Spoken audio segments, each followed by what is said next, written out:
spesial ini untuk kita ngobrol ini. Karena ini fresh from the oven. Ya. Asli loh, MKes Magister Kesehatan asli UGM. Sabar. Asli. Belum sampai. Jokowi ketika ditanya, ide saya di bawah 2. Tapi itu nggak pernah dia ralat. Kemudian dia nemukan skripsinya Jokowi. Nah, yang asli di perpustakaan. Dari skripsi yang asli itu dia mulai membuat satu hipotesis. Banget lah, kita separasi. Nah, akhirnya kesimpulannya palsu. Ini penangkapan saya seperti G30 SPKI. Iya, betul. Apakah memang seperti itu terjadi? Seperti itu. Pagi-pagi. Jadi isu ada perpecahan di. Kalau saya sebut sih sebenarnya secara besar enggak, tapi antar kuasa hukum biasa, Mas.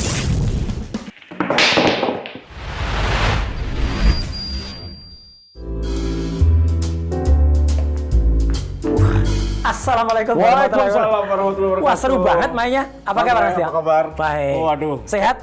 Alhamdulillah. Ini seperti happy banget hari ini. Ini harus happy. Ini merahnya mencerminkan kesebelasan mana nih? kan tiap malam aku juga lihat. Kalah masalah jagoan saya. Oh, kalah ya? Tapi kan hari ini menang. Ini menang, tapi bukan menang bola, menang peradilan. Iya, siap. Siap. Ayo. Mas Rai. Apa kabar? Alhamdulillah. Baik. Nah, kalau hari ini tanya apa kabar? Baik. Baik dong. Baik banget. Nah, jadi ini hadiah spesial ini untuk kita ngobrol ini. Karena ini fresh from the oven. Ya. Oke, ini Break the Fact kali ini kedatangan Mas Ray Suryo. Wah, Mas Ray. Ya. Ini melihat perjalanan Mas Ray. Ini tentunya break the tension. Ya, biar nggak tegang. Itu biasanya Mas Ray ngapain biasanya? Kalau biar nggak tegang ya saya lucu-lucuan. Saya banyak, hobi saya itu banyak. Apa hobinya? Orang kebanyakan hobi ya gitu. Ya. Otomotif juga hobi, ya. Fotografi juga hobi, komputer juga hobi. Terus melestarikan tradisi juga hobi. Oke. Main wayang gitu. Main wayang nanti kita akan lakukan. Itu juga hobi. Nah, jadi dulu kan kuliah di Jogja. Iya. Emang dari dulu udah aktif beraktivitas. Udah. Bermacam-macam. Kebetulan saya tuh dikenal orang nggak bisa diam dulu. Oke. Sejak kecil, sejak kelas 5 SD itu udah ya kalau kelas 4 belum lah, tapi kelas 5 itu udah mulai pokoknya nggak bisa diem lah kemana-mana gitu. Yeah. Terus SMP apalagi udah mulai pegang fotografi. Bahkan kelas 1 SMP saya udah mulai nyetak foto sendiri. Dulu kan zamannya kita masih manual, analog kan. Betul. Jadi saya sampai punya studio di rumah, kamar gelap dulu ya. Itu ada peralatan untuk fixer, kemudian ada juga untuk enlarger. Itu kita jadi dulu kita kalau kita motret nggak bisa langsung jadi kayak sekarang kan, masih pakai film, masih analog kalau istilah sekarang. Jadi pas film itu dicuci, kemudian dicetak pakai kertas, kemudian pakai sinar merah gitu supaya nggak ganggu gambar. Terus nanti kita celupkan di kertas, kita gantung-gantung, nanti fotonya jadi. Ini ayah atau siapa yang fotografer? Ayah enggak, ayah tuh dokter. Oh, dokter. Makanya saya juga punya gelar kesehatan. Jangan kaget, saya punya MKes. Asli loh, MKes Magister Kesehatan asli UGM. Sabar. Asli. Belum sampai sana. Belum ya. Ini udah gaspol dulu langsung. Terus hobi saya fotografi. Ya. Sama hobi saya elektro. Ini ngutak-utik amplifier, mulai dibuat adaptor, amplifier, intercom. Ya. Sampai sekarang, ini benar nih. Kalau teman-teman pengen punya bukti, kalau teman-teman main ke Jogja, ke SMP Negeri 5 Jogja yang di Kota Baru, itu kalau ada bel sekolah yang bunyi, setiap ganti pelajaran, itu karya saya dulu ketika saya SMP. Oh ya? Masih hidup sampai dengan sekarang. Sekarang masih dipakai juga? Masih dipakai. Itu berapa puluh tahun lalu padahal ya? Udah lebih dari, saya SMP itu 81. Jadi kalau sekarang itu berarti sudah 45 tahun yang lalu. Tapi kenapa Mas Roy lebih suka disebut dengan pakar telematika? Nah itu kan berkembang. Saya nggak suka disebut lah, orang-orang aja yang nyebut. Orang-orang nyebut. Jadi ketika kemudian ada hobi elektro, ada hobi fotografi, kemudian saya juga hobi satelit, ya gitu, nangkepin sinyal-sinyal yang ada di atas. Jadi makanya kalau ke rumah tuh pasti ciri khas rumah saya itu pasti parabolanya banyak. Gitu ya. Terus itu semua, nah semua itu tergabung dalam satu disiplin, yaitu disiplin namanya multimedia. Nah makanya saya dulu disebut sebagai pengamat multimedia. Multimedia kemudian ada istilah yang lebih tren namanya telematika, telekomunikasi, multimedia dan informatika. Meskipun S1 saya nggak nyambung. Nggak, S1 saya itu komunikasi. Sospol. Jadi banyak orang sewot gitu loh. Roy Suryo itu kan S1-nya sospol. Kok bisa? Ya, tapi kan orang nggak lihat sertifikasinya, Betul. orang nggak lihat pengalaman saya. Karena dari kecil sudah suka dengan itu. Sudah, dan orang nggak lihat ketika bahkan semenjak tahun 2003, Ya. zaman Menkominfo-nya masih Pak Samsul Muarif ya, Ya. saya sudah terlibat di dalam tim yang namanya TKTI. TKTI itu Tim Koordinasi Telematika Indonesia. Saya by name tertulis di situ. Tertulis Selaku ya. wakil dari Gajah Mada, selaku dari wakil dari UGM. Prof. Henry Subiakto itu tertulis juga di situ, tapi sebagai wakil dari Kementerian Kominfo waktu itu. Oke. Nah, jadi dari awal kita yang mulai nyusun ya, bahkan saya ikut merancang naskah akademik dari beberapa undang-undang. Ada Undang-Undang ITE nomor 11 tahun 2008, Undang-Undang Keterbukaan Informasi Publik atau KIP nomor 14 tahun 2008, yang terakhir Undang-Undang PDP Perlindungan Data Pribadi nomor 27 tahun 2022. Itu saya alhamdulillah terlibat semuanya dalam penyusunan undang-undang. Wah, luar biasa. Nah, jadi sekarang Mas Tio, kalau ada orang yang berusaha menyalahgunakan Undang-Undang ITE, Iya. apalagi untuk nangkep saya gitu. Nah, ini yang kita seni orang ini nggak ikut buat baca undang-undang dengan pikirannya sendiri. Iya. Salah lagi dia bacanya. Undang-undang ITE itu tuh untuk transaksi elektronik, Mas, awalnya. Iya. Jadi kalau kita Indonesia nggak pakai itu, kita diancam dikucilkan dari perdagangan dunia. Betul. Atau kepentingan yang mendesak waktu itu juga ada. Tahun 2004 ya, kita itu pernah ada pemilu. Kemudian gambar-gambar partainya waktu itu diubah oleh hacker. Jadi partai jambu, partai betul. nangka, partai Iya. pisang. Iya. Itu belum ada undang-undang yang bisa menangani itu. Maka digunakan undang-undang itu. Iya, belum ada undang-undang belum. ITE belum, waktu itu masih menggunakan undang-undang telekomunikasi Ya. nomor 36 tahun 99. Nah, kedodolan aparat untuk menggunakan itu karena belum diatur soal internet segala itu belum diatur. Ya. Makanya kita percepat, maka undang-undang ITE itu rancangannya tahun 2000-an, fixnya baru ditok itu tahun 2008. Gitu. Nah, setelah itu kan ini cukup menarik ya. Itu kan latar belakang dari Mas Roy. Tiba-tiba rame mengenai ijazah. Ya. Nah, sebenarnya triggernya apa sih? Ini banyak pemirsa yang belum tahu. Oke, triggernya itu Triggernya sebenarnya itu dari apa? dia sendiri. Oke. Dari Raja Palsu Solo itu, Oke. tembok Yeru Solo. Oke. Ya, di tembok Ya. ratapan itu triggernya. Jadi tahun 2013, ini peristiwa di Jogja lagi. Di Jogja? Itu ada sebuah seminar ilmiah Ya. yang diselenggarakan di Universitas Islam Indonesia, UI. Hostnya kebetulan presenter, sekarang menjadi salah satu general manager salah satu stasiun TV besar. Ya, gitu. Nah, bukan sini tapi. Ya. Sama, ya. Nah, jadi dia moderatori. Kemudian ada Pak Syafi'i Ma'arif, Buya almarhum. Ada Prof Mahfud dan ada Jokowi. Mahfud MD. Ya, Mahfud MD. Waktu itu secara iseng Mbak Rosi lah ya gitu. Rosi nanya gitu ini bapak-bapak kan waktu itu mau pilpres gitu. IP-nya berapa sih? Layak nggak jadi presiden? Wah, Prof Mahfud dengan bangganya mengatakan IPK saya, IP kumulatifnya 3,4. Wah, bangga dong Ya. di atas 3,4. Nah, Jokowi ketika ditanya, IP saya di bawah 2. Oke. Loh, kok di bawah 2? Tapi itu nggak pernah dia ralat sampai detik ini. Dan itu di seminar ilmiah loh ya. Jadi artinya kalau orang mengatakan, wah itu kan candaan. Ya. Gojek kalau kata orang Jogja Jawa, ya. ya. Jawa, Gojek itu candaan gitu. Candaan tidak tepat di seminar ilmiah semacam itu. Sehingga itulah yang memancing. Itu dia sendiri yang memantik orang-orang yang berpikir kritis. Coba kalau IP di bawah 2, selesai nggak kuliah 5 tahun? Katanya dia selesai kuliahnya 5 tahun. Nggak selesai, Mas. Tidak.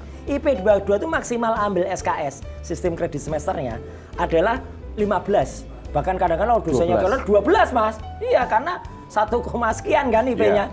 Jadi nggak mungkin selesai dengan total kredit 160 sekian SKS dalam waktu 5 tahun. Nah, itu sudah jadi pertanyaan. Apalagi orang juga kemudian melihat track record-nya ya, ketika lo kok nggak pernah kelihatan ya ijazahnya, sampai akhirnya timbul korban yang namanya Gus Nur ya, sama Pak Nursugi sama Bambang itu yang kemudian masuk ke penjara 2 orang ya gitu. Jadi Gus Nur sama berdua itu akhirnya masuk penjara ya gitu, gara-gara dia mempersoalkan itu, dan pengadilannya itu hanya menggunakan ijazah fotokopi, bukan ijazah asli. Nah, itu orang makin, itu sudah tahun 2022. Dan ini Mas Roy ada yang mendorong atau emang Nggak ada sama sekali. Sendiri. Saya sebenarnya baru tertarik itu ya, terus terang, Mas Tio. Aku baru tertarik neliti itu semenjak 2025. baru ya? Iya, belum lama saya. Tahun 2022 itu sebenarnya sudah pernah ada ketertarikan saya untuk meneliti, tapi saya baru ya hanya memperbanding-bandingkan itu 2022. Betul. Bukan 2020. Ada orang memfitnah saya sekarang. Profesor sejak tahun 2020. Enggak, saya belum pernah ngomong tahun 2020. 2022 itu mulai ada, tapi ya itu sekedar komen aja, tapi bukan teliti. Baru setelah adanya si dokter palsu itu, Resmond, si Holland Sianipar M. Eng. Ya. Saya dulu bersama dengan Iya, kita nggak tahu lah kalau ternyata dia gelarnya palsu dan penipu dan pengkhianat dan pokoknya semua lah gitu. Terakhir dia malah, buruk banget lah. Dia malah mengedarkan hoax yang receh lah, sangat soal-soal yang apalah itu, nggak jelas lah dia. Nah itu dia dulu yang memang pertama kali itu sempat ke UGM tanggal 14 Maret. Ya, 14 atau 15 lah, something like that. 14 atau 15 Maret 2025. Kemudian dia nemukan skripsinya Jokowi. Nah, yang asli? Yang asli, di perpustakaan. Dari skripsi yang asli itu dia mulai membuat satu hipotesis. Fontnya palsu. Itu fontnya. Karena dia bilang ini fontnya Times New Roman gitu, dia bilang gitu. Sekian belas ribu triliun % palsu. Nah, dia kan gayanya gitu. Nah, itu yang cukup. Tapi dia juga nggak akan terlalu meledak, Mas. Gitu. Karena waktu itu hanya gitu. Nah, saya kemudian menarik lagi dulu yang pernah saya lakukan. Nah, udah kita bersatu di dalam situ. Koalisi. Ya, koalisi itu sebenarnya koalisi nggak resmi karena dulu menarik, Mas. Saya dulu dengan Resmond memang sejak dulu itu awalnya memang sudah berhadapan-hadapan. Tapi secara untuk yang hal yang berseberangan? Iya, berseberangan. Karena kami dulu pernah pada dua sisi yang berbeda. Dia belain Jessica Wongso dalam kasus kopi sianida. Ya. Saya belain Mirna. Jadi artinya saya belain korban, dia belain terpidananya. Nah, itu kita pernah bertarung di persidangan. Ya gitu. Tapi ya itulah ternyata karena ini menyatukan karena sama-sama lulusan UGM asli. Resmond waktu itu bilang. UGM ada yang nggak asli emang? Ada lah. Kalau Resmond tuh oke lah, S1, S2-nya dia asli lah. Sama kayak saya S1, S2-nya. Tapi saya S3-nya juga di UNC. Nah, Dr. Tifa kan juga S1, S2-nya kan juga asli. Jadi lucu, kami bertiga itu dipertemukan oleh organisasi yang namanya TPUA. Tim Pembela Ulama dan Aktivis. Karena akhir 2024 sebelumnya, 9 Desember, TPUA itu melakukan gugatan ya kepada Mabes Polri, ya ke Barreskrim. Meskipun akhirnya gugatannya di stop, laporannya di stop, tapi akhirnya kami bertiga itu direkrut oleh TPUA. Nah ini yang menjadi heboh, karena kami bertiga itu jadikan saksi, ahli, dan kami bertiga itu kemudian bersama-sama dengan TPUA tanggal 15 April ke Jogja, ke UGM. Disitulah saya benar-benar ini katakan ya, saya benar-benar melihat langsung ya yang namanya skripsi palsunya Jokowi itu. Karena skripsi itu seolah-olah skripsi beneran. Dan diserahkan langsung oleh Wakil Rektor. Satu, Prof. Mening Udasworo. Tapi sorry Mas, sebagai pakar telematika itu udah fix bahwa itu palsu? Loh, gini, saya kan, ya mohon maaf Mas. Mungkin dulu sebelum ngutak-ngutik soal skripsi, dulu kan saya kan memang biasanya dimintain tolong kalau ada soal foto, video, ya kan. Ini asli atau tidak? Ya, ratusan lah kalau itu saya periksa. Mulai dari zaman ya ada kasus Ariel, Luna Maya, kemudian hampir semua lah, ya Bandung Lautan Asmara, belum ada judul, ada zaman. Yang dulu tuh saya sampai di itu yang membuat nama resurnya terkenal. sampai dulu tuh istilahnya ditungguin. Orang bilang palsu, saya bilang asli. Berarti Mas Ra dokter aslinya dong? Harus, memang peneliti. Jadi ada yang lucu, pernah ini nggak apa-apa nih. Ini pertama kali saya ceritakan juga di media. Ya. Jadi waktu itu saya pernah ke Glodok, zaman tahun 90-an berapa gitu ya, 90 atau belum tahun 2000. Ingat saya, waktu itu ada VCD. Ada penjual VCD. Kan banyak orang penjual VCD yang lucu-lucu lah gitu ya. Tapi lucu, kan lucu ya. Tapi kan banyak yang palsu juga. Kalau kita nggak hati-hati. Jadi kalau kita beli, pengennya itu ternyata sampai rumah isinya ayat-ayat. Ya, banyak. Nah, saya jongkok kan, lihat itu. Ada orang lihat. Kemudian, Roy Suryo cari VCD porno. Kacau ini. Gitu. Terus saya bilang, sini Mas. Kok cari VCD? Saya bukan hanya sekedar cari. Itu apa, Mas? riset, aku bilang gitu. Wah, terus bener, Mas lihat Mas yang beli. Oh ini enggak Mas, ini palsu Mas. Ini palsu. Jadi kalau beli, saya mau riset. Lihat, memang riset beneran. Karena waktu itu kalau nggak salah, saya nyari yang sempat beredar waktu itu adalah melibatkan salah satu teman kita juga, anak broadcast gitu ya, yang casting, video casting ada waktu itu. Jadi beberapa bintang, calon bintang lah, di casting oleh yang di Tebet kalau nggak salah ya. Iya. Teman-teman waktu itulah pokoknya di casting banyak lah itu ya. Dan casting sabun mandi, ya gitu judulnya itu. Suruh seolah-olah memperagakan iklan sabun mandi. Nah itu saya pengen lihat peredarannya sampai apa gitu loh. Karena saya waktu itu sering diminta juga oleh kepolisian. Nah jadi singkat kata, ketika kemudian kami tanggal 15 April 2025 itu ke Jogja, disitulah saya pegang betul bukan ijazah. Karena ijazah itu sebenarnya yang memantik saya dan Respon. Unggahan pada tanggal 1 April 2025. Ini yang penting banget. Ada seorang, kebetulan dia kader salah satu partai lah. Ya, partai yang warnanya merah dan hitam. Oke. Partai gajah. Oke. Partai gak punya ijazah. Nah kalau gajah kan gak punya ijazah. Kan? Nah itu dia mengupload itu ya namanya Dian Sandi. Dan dia mengatakan ini loh bagi yang penasaran dengan ijazahnya Jokowi, ini yang asli. Dan saya kaget. Baru pertama kalinya tanggal 1 April 2024 itu muncullah tampilan ijazah ya apapun itu. Apakah itu fotokopi, apakah itu scan yang berwarna. Sebelumnya nggak pernah ada yang berwarna, Mas. Sampai tahun 2002 selanjutnya tuh hanya hitam putih. Pak Dr. Sigit Sunarta, Dekan Fakultas Kehutanan UGM pun ketika nunjukkan juga hitam putih fotokopi. Lah ini kok muncul berwarna 1 April. Nah itu karena berwarna bisa kita teliti, Mas.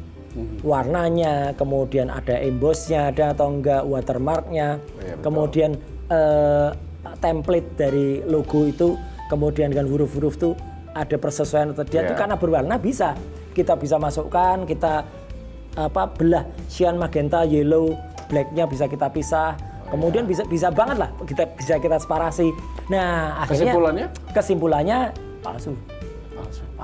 Dan itu Maset itu melalui cara seperti apa?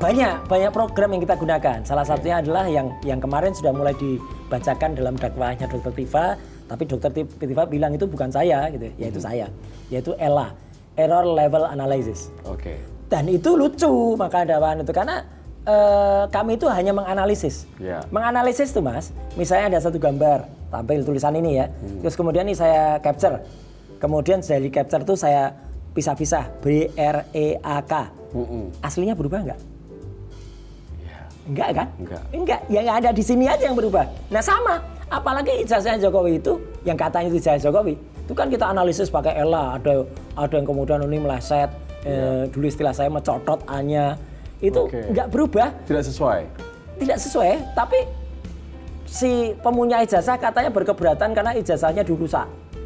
Loh ijazahnya jangankan pegang, kita diperlihatkan ijazahnya saja tidak. Sampai sekarang belum pernah ya? Udah, akhirnya pada gelar perkara khusus waktu itu tanggal 15 Desember. Itu pun akhirnya begitu kita lihat, ya palsu juga sama. Yang paling membuat palsu itu ketika ke UGM itu. Karena skripsi itu diserahkan oleh wakil rektor, ada dua wakil rektor, Ari Sujito, doktor, sama Prof. Wening. Jadi ini kan resmi, diserahkan, begitu kita periksa, saya waktu itu mau nyeken, tapi nggak boleh. Ya sudah difoto aja, oke. Untung saya bawa kamera besar, kamera profesional. Jadi kita bisa lihat benar-benar pixel sangat tajam dan hasil gambarnya bukan JPEG, tapi RAW. Ya jadi bukan kompresi. Wah itu kelihatan banget kertasnya, yang satu kertas lama. Jadi itu lucu. Dalam skripsi itu ada dua bagian. Bagian kuno kertas yang lama, ketikan manual, ketikan tangan, ketikan mesin ketik manual. Yang depan tuh print out baru. Nah itu yang respon langsung bilang, ini print out. Inkjet, nah dia bilang gitu. Ini belum ada, tahun 2000 ini ada. Itu, pokoknya dia bilangnya selalu begitu dulu, sebelum berubah ya, sebelum respon tertranslasikan otaknya. Nah, ya kan dia kan terakhir bilang otaknya dirotasi, ditranslasi otak dia, yang kemudian bisa mana ada yang tadinya palsu kok bisa jadi asli itu. Nah dulu respon itu melihat lagi namanya Times News Roman tanda-tanda dan saya gampang. Di situ ada tanda tangan namanya Profesor Dr. Insinyur Ahmad Sumitro. Begitu itu kita publish, lucu nih. Ini kesaksian yang sangat-sangat detail dari putrinya Prof. Sumitro. Namanya Aida Greenberry yang ada di Sydney, Aida Astuning Putri. Kebetulan Aida Astuning Putri itu sahabatnya Dokter Tifa ketika Ya. di SMA. Jadi dia yang ngontak. Langsung Aida bilang, itu tanda tangannya bukan tanda tangan ayah saya. Dia kirimkan sampel tanda beda. tangan. Beda. Tarikannya beda. Ayah saya tahu tanda tangan aslinya kayak apa. Ya. Bahkan dia keberatan nama ayahnya ditulis pakai OE. Ayahnya tuh Sumitro pakai U. Nggak pakai soe. Enggak. Oke. Terus yang paling lucu lagi, Mas. Skripsi itu kan seolah-olah dibuat tahun 85, Mas. Ya. Di situ sudah tertulis sama profesor. Aida langsung bilang, ayahku tuh dikukuhkan guru besar profesor itu Maret 86. Bisa. Makanya yang benar adalah yang ketikan di belakang. Oke. Yang ketikan di belakang itu masih Dr. Insinyur Ahmad Sumitro. Itu yang benar. Oke, itu yang membuat Mas Roy sama teman-teman makin yakin. Oh, makin bahwa yakin. itu palsu. Palsu lah. Apalagi nggak ada lembar pengujiannya skripsi itu. Oke, kita Oke. sambil main. Tadi saya belum selesai main. Oh iya. Tapi Siap. kalau melihat ini Mas Roy, Hah. ya Mas Roy tadi waktu Oke. Mas Roy datang kan saya lagi Waduh, latihan nih. Rame nih. Aku Latihan ini. ikut-ikutan nanti ya. Nah, harus pakai Mas Roy. Iya, harus Ya, pakai. Biar Ya, ini ya, jempolnya ya. di. Iya, ntar. Singkat cerita kan bergabung dengan Dokter Tifa dan Desmond. Ya. Desmond. Itu pecah kongsi. Ya. Kenapa bisa pecah kongsi? Tiba-tiba kan terima seketirs. Hah. Tiba-tiba jadi dua nih, jadi duo. Ya satu ketahuan ijazahnya palsu. Gimana? Jadi kita juga sama sekali nggak menduga, Mas. Ya. Yang namanya Dr. Asiolan Responsianipar itu ternyata ketahuan ijazahnya palsu. Dia kan selama ini ngaku-ngaku dari Yamaguchi. Nah, terus ternyata setelah ketahuan dari Yamaguchi, ya dia dicek sama teman-teman dari Termul, ya. Ya. Itu ternyata dia malah anu banget,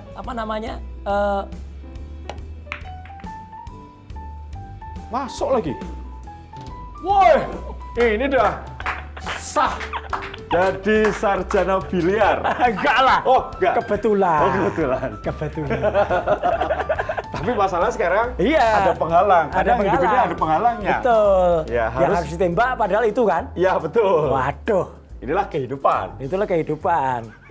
jadi ya susah. Ya tak? Ya, ini yang namanya harus pra-peradilan berarti. Iya, pra-peradilan Ya. ini. Ini harus pakai pra-peradilan ini. Ya. Tapi nice try. Kadang Aduh, enggak. usaha kita kadang berhasil, kadang enggak. Iya, biasa, Mas. Nah. Lumrah. Kalau Betul. kata Bung Karno, lumrah Lumrah. dalam satu revolusi. Betul. Gitu. Dan saya lihat ada pernyataan Mas Roy. Nah. Ini penangkapan saya seperti G30 SPKI. Iya, betul. Apakah memang seperti itu terjadi? Seperti itu. Pagi-pagi? Pagi-pagi saya tidak diperbolehkan ganti baju. Untung saya tuh habis sholat jam subuh itu kan 6:30 ya. Kemudian saya tertidur di kursi.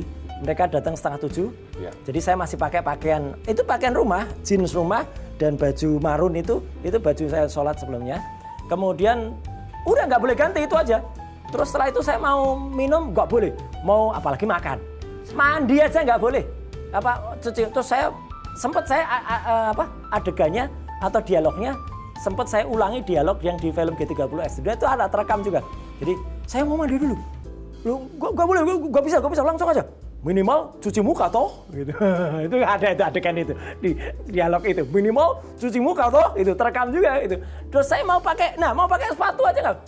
Jadi heran saya, ini penangkapan kok kayak apa gitu lah. Makanya saya akhirnya memutuskan untuk kemarin mengajukan pra peradilan terhadap 1 penangkapan, 2 penahanan, 3 penggeledahan. Dan alhamdulillah, Mas, baru beberapa jam yang lalu.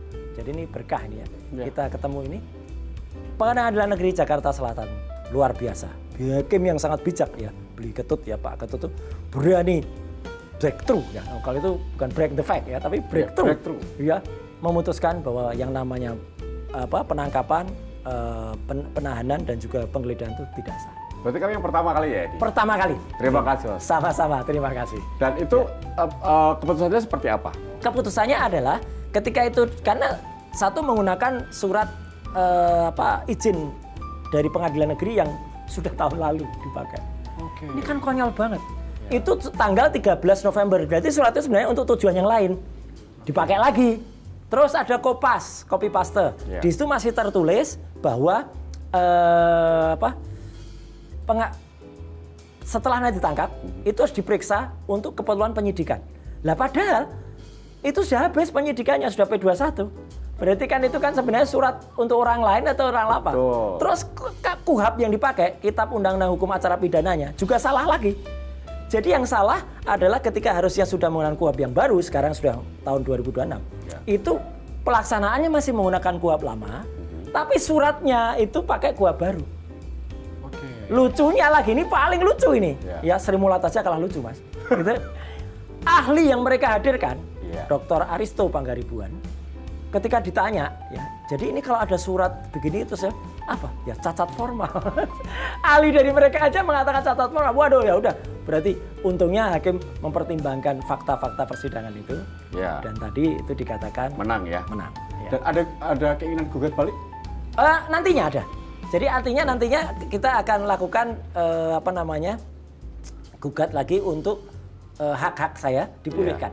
Jadi Pencemaran nama baik? Ya, bukan pencemaran nama baik istilahnya. Ya. Ya rehabilitasi. Rehabilitasi. Ada nanti. Tapi itu nanti dalam pra-peradilannya. Makanya kami pun juga akan mempraper nanti, ya atau besok pagi ya, kalau ini tayang Kamis. Besok pagi hari Jumat tanggal 10 itu akan ada pra-peradilan yang kedua.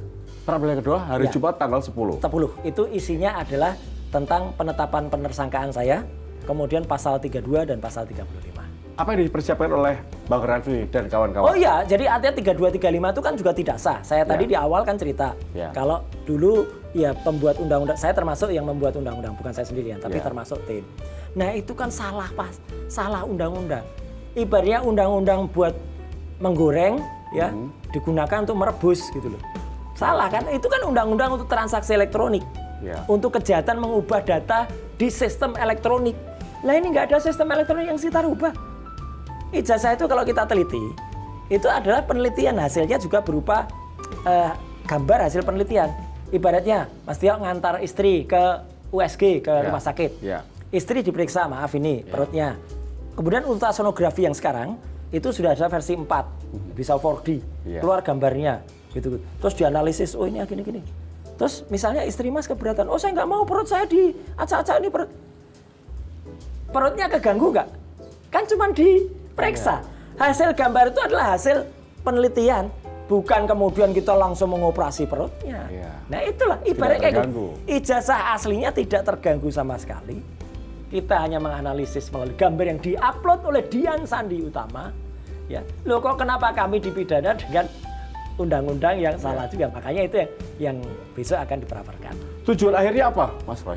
Kita akan kita akan menantangkan gini. Saya kan dilaporkan oleh Jokowi tanggal 30 April bersama Dr. Tifa dan si Omon waktu itu dengan tuduhan fitnah dan pencemaran nama baik karena dia merasa ijazahnya asli. Lah kalau ini kita patah-patahkan nanti ya soal ijazahnya, soal kemudian nanti kita akan hadirkan pencemaran dan fitnahnya akan kita patahkan juga. Jadi pra-peradilan ini memang bisa untuk kemudian membuat koreksi dari sidang utama yang nanti akan berlangsung bersama dengan Dr. Tifa di Pengadilan Negeri Jakarta Timur. Masalahnya pra-peradilan itu tidak selalu menang. Oh memang, dan ini Tidak juga selamanya menang. 1001. Terus terang yang pernah menang pra-peradilan itu boleh dihitung, Mas. Oke. Pak BG Budi Gunawan itu yang pernah menang. Terus ada dulu orang pajak itu yang menang. Selain itu kalah semua. Mas Hasto aja kalah kok pra-peradilan. Dan rata-rata kalah. Alhamdulillah tadi menang. Gitu loh. Jadi kan luar biasa. Makanya kita melihat benar yang kita dalilkan itu telak betul. Oke, itu kan untuk yang kasus penangkapan.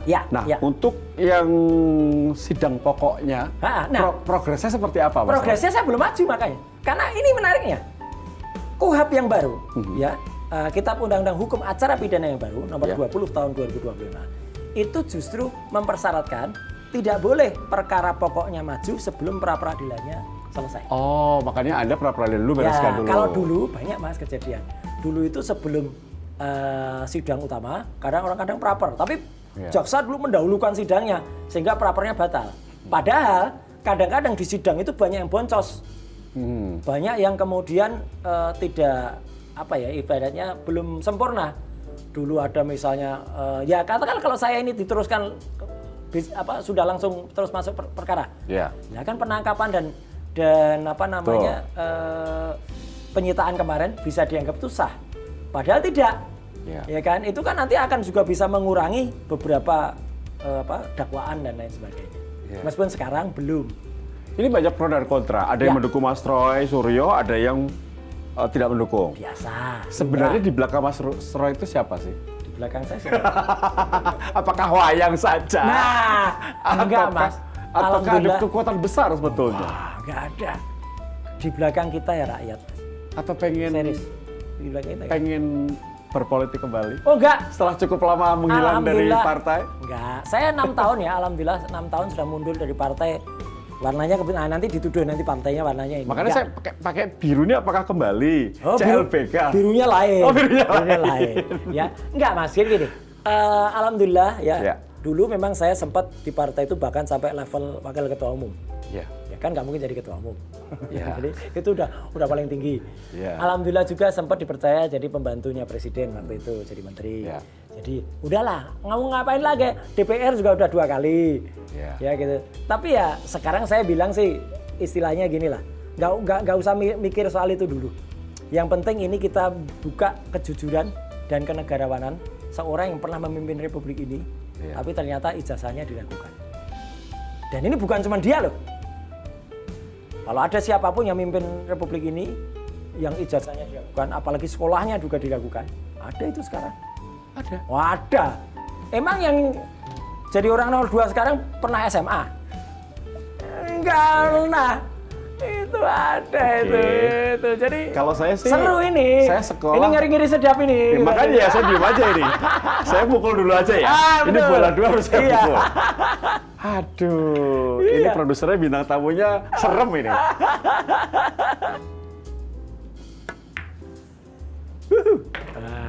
Wah, ini pemain beneran kalau ini. Enggak, kebetulan masuk. Kalau tadi kan kebetulan saya punya ijazah. Ijazah biliar. Bener, ijazah biliar. kalau saya tadi kan keberuntungan.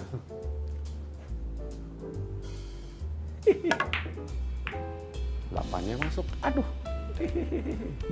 Boleh Mas Roy. Iya. Bola 3 masih kelihatan. Aduh. Setelah ini saya tanya lagi. Ini bola 3 masih kelihatan, boleh pukul tipis. Bisa masuk sana Mas Roy. Oh iya. Kalau pinter, ya toh? Iya. Nah, kalau enggak, saya bisa kena bola depannya ini. Iya. Ini Mas Roy, kalau sepengetahuan saya ya, ini koreksi kalau saya salah. Ada berita bahwa ketika masuk. Oh enggak. Ketika Mas Roy sedang menang hari ini juga ada berita yang tidak mengenakan. Apa itu? Kuasa hukum pecahkah? Enggak.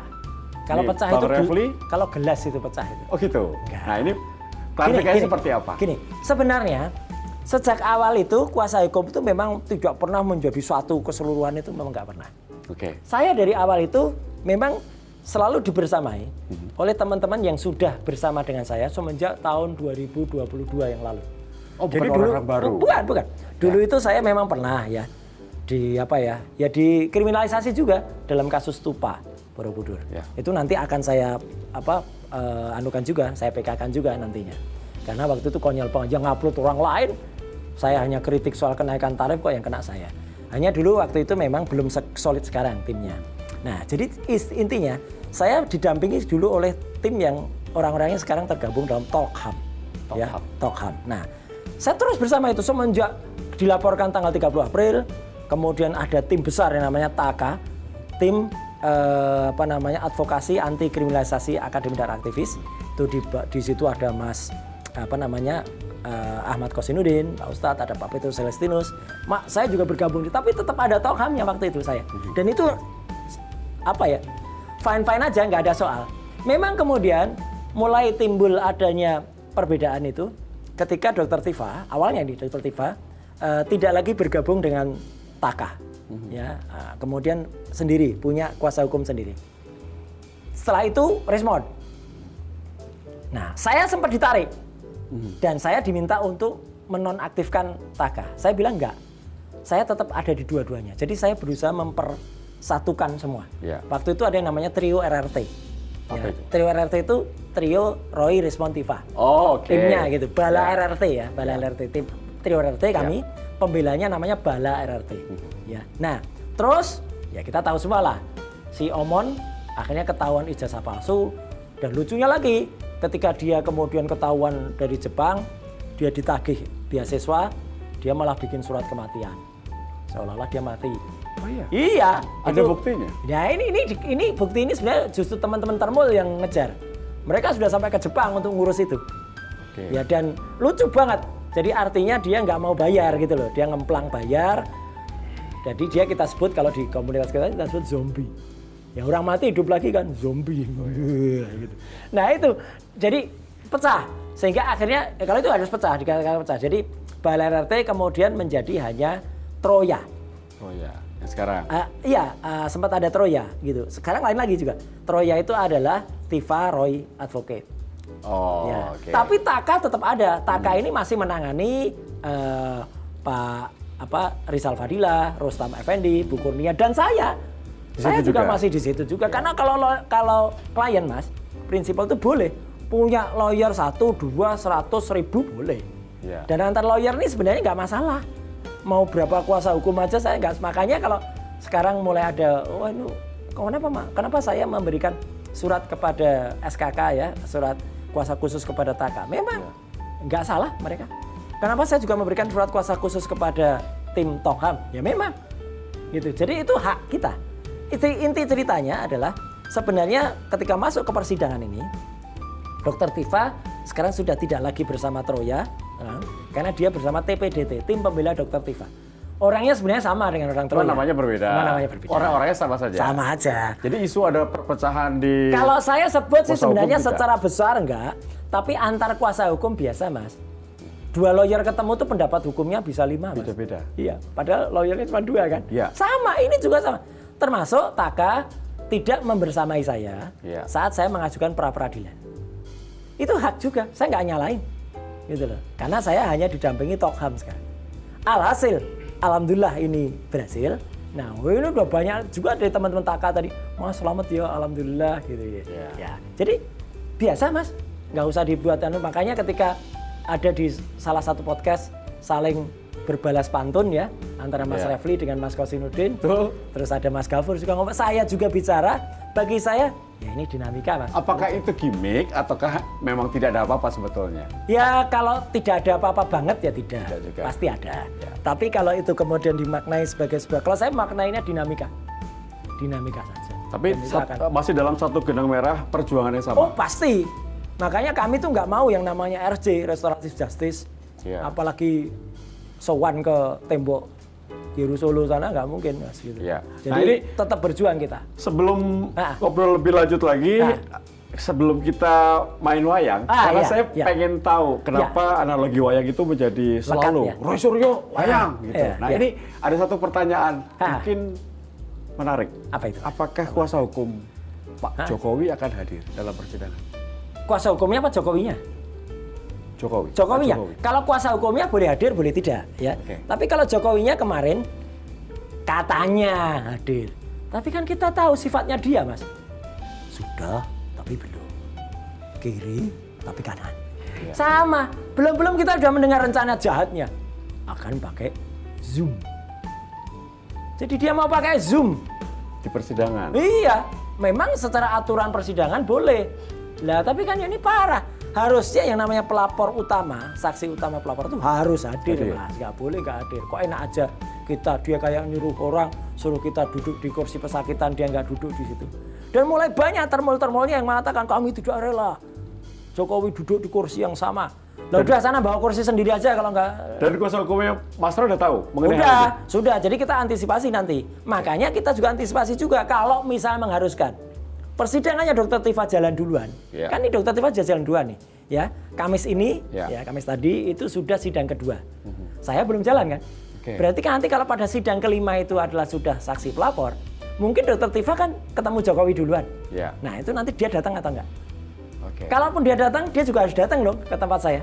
Nggak boleh dia datang ke sidangnya Dr. Tifa terus nggak datang ke saya. Atau dia di Dr. Tifa nggak datang, ke saya datang. Nah itu kan juga nggak boleh. Karena ini endingnya menarik ya, semua orang menunggu. Semua orang tuh hidup dalam 2 hal. MBG dan ijazah palsu. Itu setiap hari berulang kali. Nah orang menunggu apakah ini akan selesai tidak ya? Gitu. Ya harus selesai. Selesai dengan gini, selesainya tuh gini. Saya juga pengen menyelesaikan ini apa? Artinya supaya udahlah mana yang namanya fitnah dan pencemaran nama baik, nggak ada. Tapi ijazahnya pun harus tetap dikejar Mas. Iya. Tapi sebenarnya bukan yang ini sidangnya. Karena ini ada kecurangan besar.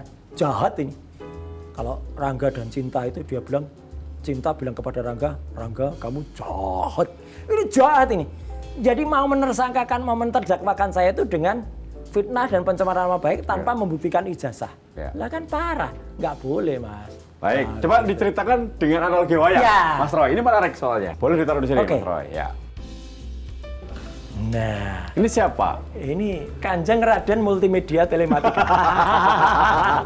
Akhirnya sekarang ini bikin sendiri. Iya, ini seorang dalang membuatkan buat saya. Iya. Akhirnya sekarang yang terjadi fragmennya ini, Mas. Jadi marilah kita nikmati aja keseruan antara Petro yang pernah jadi ratu ini mencari gajah Modo ini. Ini wayang khusus juga di gajah ini, ya. Kemudian nanti endingnya apa? Lah kita tunggu saja. Yang jelas, bumi gajah gajeng langit kelap-kelap tancap kayon. Nah, luar biasa, Mas Roy Suryo. Mas Roy, kalau tadi endingnya kan kita akan lihat saja nanti. Oh iya, ya kan? Betul. Nah, seberapa yakin endingnya nanti akan membuat happy ending untuk Mas Roy? Iya, yang penting happy endingnya buat rakyat. Saya juga tidak pernah meramal ya. Ketika kemarin orang komentar, Mas, Anda tuh kayak kucing aja gitu. Loh, kok kayak kucing apa? Nyawanya 9. Loh, kok kayak kucing? Kucing tuh kalau ditangkap lepas. Mana ada, Mas? Orang ditangkap terus dilepaskan lagi. Katanya dalam sejarah baru kali itu. Ya, karena memang penangkapannya salah. Saya juga tidak pernah expect bahwa pra-peradilan tadi, ya sebelum kita syuting ini, itu akan menang. Demi Tuhan, demi Allah, saya nggak pernah. Tapi karena kita tuh melakukannya dengan detail, melakukannya dengan sungguh-sungguh, melakukannya dengan rinci ya akhirnya kita menang. Jadi makanya kalau ini kita hadapi jangan takut gitu. Rakyat juga jangan takut untuk kalau memang benar gitu. Tapi ya jangan gini, jangan sekali-sekali berani kalau Anda takut, tapi jangan terlalu takut kalau Anda memang berani. Ya, Mas Roy mungkin apa yang akan Mas Roy sampaikan untuk penonton ini mungkin umurnya kan banyak yang muda yang tentunya pengen tahu ke depannya Mas Roy mau lakukan apa untuk perjuangan ini. Oke. Anak muda, cintailah budaya ya. Karena dalam budaya, dalam filosofi itu terkandung banyak makna. Jadi makanya saya main ini itu juga salah satu caranya adalah untuk satu menghormati akar budaya kita yang adiluhung ya. Dan anak muda juga manfaatkan sebaik-baiknya karena Tuhan yang Maha Kuasa Allah Subhanahu wa taala itu menganugerahkan kita otak itu untuk otak kiri untuk berpikir serius, otak kanan untuk berpikir kreatif. Saya sama sekali buta hukum, Mas. Tapi dalam hal ini saya terpaksa belajar banyak sekali hukum untuk kemudian menentukan dan memilih yang namanya pra-peradilan itu pilihan saya. Dalam 2 tahun ini? Iya. Karena apa? Karena saya tahu dalam KUHAP yang baru itu, ternyata pra-peradilan boleh dibuka. Dan itu istilahnya bisa untuk kemudian kita mengkoreksi. Dan pokok perkaranya itu tadinya kuasa hukum juga pro dan kontra. Mas, nanti kalau di pra-per kita akan digas loh gini. Enggak. Ayo coba kita rumuskan. Dan saya selalu ikut menyusun bagaimana strategi ke depan. Dan lucunya, Mas, dalam tim saya pun kan banyak orang yang menyepelekan tadinya. Itu kan nggak pernah pidana. Mas Refli itu kan pakar hukum tata negara. Iya kan, bukan pidana. Mas Gafur katanya anak muda. Nyatanya bisa. Ya. Dan saya juga tidak akan pernah melupakan jasa misalnya Mas Kosinudin. Ya, yang terus dengan sangat bagus melakukan advokasi untuk non litigasi. Ayo bergabung lagi gitu, maksudnya saya pakai kata lagi karena kan sempat ada teman-teman mengatakan, Mas, kita kalau nggak membersamai gimana? Saya akan mengucapkan terima kasih kalau nggak membersamai. Tapi saya tadi juga katakan di depan PN Jakarta Selatan, ayolah kita bersama-sama ya gitu, karena ini bukan saya tapi ini rakyat. Rakyat yang nanti akan mendapatkan hikmahnya soal tidak boleh ditangkap sembarangan, tidak boleh ditahan sembarangan. Apalagi rezim dari KUHAP yang sekarang ini adalah rezim restoratif, rezim yang untuk merangkul masyarakat. Ini kitab Undang-Undang Hukum Pidana dan KUHAP-nya itu sudah bukan lagi bikinan Belanda. Yang zaman dulu kalau Belanda itu pokoknya memenjarakan inlander, memenjarakan pribumi. Sudah banyak revisi ya? Banyak banget. Banyak banget sekarang bahkan yang namanya hukuman itu bisa juga dilaksanakan dengan misalnya kerja sosial. Iya, betul. Ya, tidak harus di penjara. Apakah penjara itu akan membuat orang sembuh? Belum tentu, Mas. Kadang-kadang orang yang nggak pintar korupsi bersatu di sel dengan koruptor jadi pintar korupsi. Nah, itu. Dan apakah dengan memenjarakan misalnya seperti kemarin ya, memenjarakan Bambang Tri ya dengan Gus Nur itu akan membuat ijazahnya jadi asli? Enggak. Apakah nanti misalnya saya kalah gitu misalnya dengan dokter, apa terus ijazahnya jadi asli? Enggak juga, tetap palsu Mas ijazahnya. Ya, pertanyaan terakhir. Ya. Singkat pada jelas, Mas Roy Suryo yakin menang atau tidak? Kita berharap yang terbaik pada Tuhan Yang Maha Kuasa. Itu aja. Sama seperti tadi, ketika pagi tadi saya ditanya, Mas yakin? Ada 3 kemungkinan pra-peradilan. Ditolak seluruhnya. Ya. Diterima, kemudian dilakukan NO. Ya, NO itu niet overlag klah atau apalah itu bahasa Belanda. Artinya belum diterima. Oke. Atau diterima, ada yang sebagian diterima atau seluruhnya. Nah, saya berdoa tadi, moga-moga bukan yang ditolak. Soalnya kalau yang ditolak, kita nggak bisa lagi ajukan.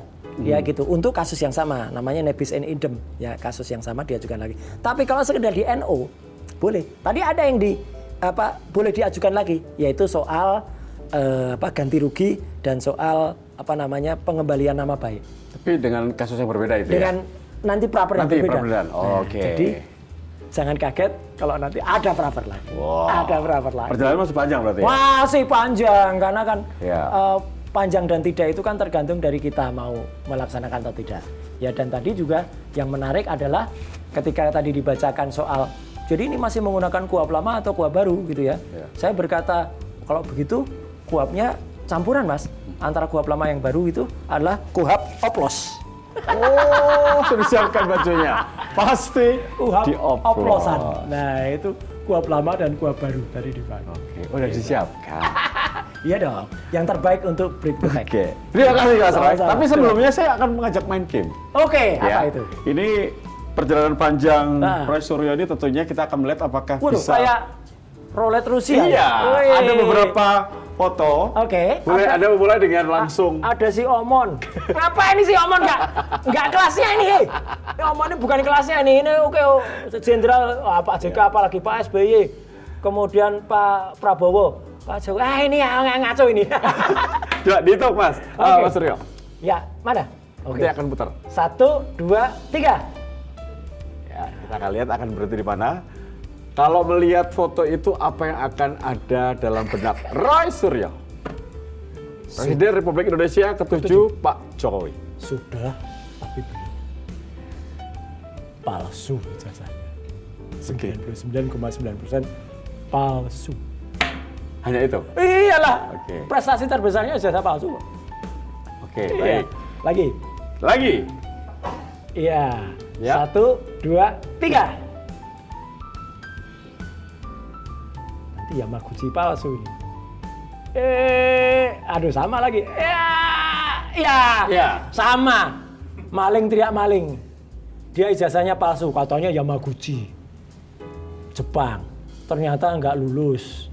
Terus malah dibuat surat kematian supaya nggak bayar beasiswa. Parah. Dan sekarang ini saya baru pertama kali ngalami ya. Selama 57 tahun hidup saya. Ya. Ada orang seberkhianat seperti dia itu baru ngalami. Mengkhianati teman-temannya sendiri, bahkan dulu yang sempat membantu dia. Ya. Termasuk sahabat saya Ian, Hana, terus kelompok kita. Itu padahal membantu dia Michael ya, kemudian tuh dikhianati semua. Padahal itu kita dulu bersama-sama. Kita tuh kalau punya sejelek-jeleknya penjahat saja, Mas. Itu punya etika, nggak akan memukul bekas sahabatnya dulu gitu loh. Yeah. Dia tega lah, udahlah kalau dan dia kan kalau saya nyebutnya dia zombie, Mas. Udah mati kan? Mungkin saya doakan akan berteman kembali dengan Mas Roy. Loh, kalau saya sih nggak ada soal, tapi dia tuh diundang di studio ini sampai 2 kali pernah meyakinkan nggak datang Kaisian Mas Aiman. Udah fotonya dipajang di flyer. Tidak datang? Nggak datang. Pengecut kamu, Man. Oke, satu lagi. Satu lagi. Ya, close dulu. 1, 2, 3. Ya. Putar lagi. Ya, moga-moga yang lain lah. Wah, aduh. Kalau Siap. melihat sosok Pak Kapolri, Ya, Pak Kapolri, kalau saya sih tidak terlalu banyak kesan untuk dia ya, meskipun dia disebut sahabat dekatnya atau dulu bersama-sama dari Solo dengan Jokowi. Ya, selamat memasuki usia pensiun, ya. Semoga tidak lama lagi akan pensiun. Tapi kalau dengan undang-undang Polri yang baru memang bisa lama. Dan itu gawatnya, kalau orang bilang gawat ya, beliau akan bisa jadi Kapolri sampai tahun 2032. wow. 2032 loh, bukan 2029 ya. Ya, semoga ya kalau menurut saya udahlah Pak Listio Sigit masih banyak junior-junior yang insya Allah akan membawa Polri itu baik ke masa depan. Ya, kalau orang tuh mau dengan legowo lengser ke Prabon, ya itu akan lebih baik dan nama Pak Listio Sigit Prabowo ini akan harum, ya daripada kemudian nanti kan ini kan juga Kapolri terpanjang, Terlama, saya, ya masuk Guinness Book of Record. Baik. Terus itu game sebenarnya akan menutup Back Siap. the Fact kali ini. Terima kasih Mas Ray. Sama-sama, Mas Sehat Tia. selalu. Sama-sama. Tetap dalam perjalanan Anda. Oh iya. Sampai ketemu di Perjalanan yang lain Perjalanan atau lain. sampai ketemu ketika nonton bola. Siap. Ya. Dan terima kasih pemirsa. Anda menyaksikan Break the Fact kali ini membahas berita hal yang menarik tentang politik tapi dikemas dengan lebih santai sehingga kita tahu apa yang menjadi cerita di balik sebuah masalah atau kasus. Semoga bisa bermanfaat. Sampai ketemu lagi di Break the Fact berikutnya. Sampai jumpa. Coba, terima kasih. Terima kasih Mas Ray. Siap.